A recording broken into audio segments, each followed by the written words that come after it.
西安蓝田一村庄地下异响，村民紧急撤离，背后真相究竟如何？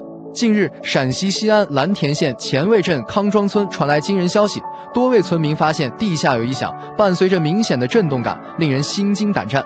接到反映后，当地政府迅速行动，组织村民撤离村庄，确保人民生命安全。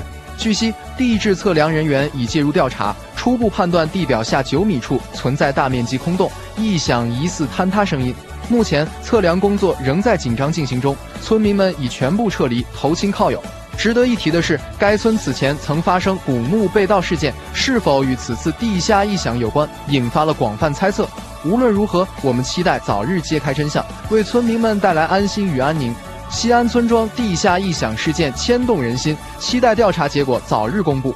请大家持续关注，共同关注村民安危。